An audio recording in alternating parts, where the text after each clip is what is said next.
ใส่ได้มึง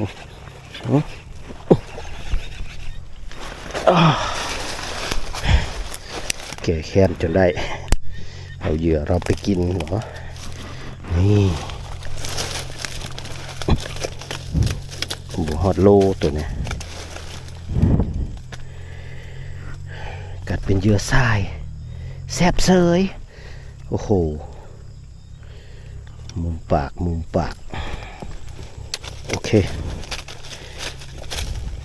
เบาเดี๋ยวถ่ายรูปงาม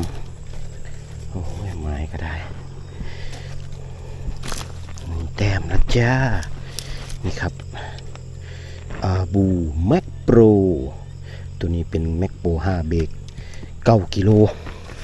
รอบ 7.5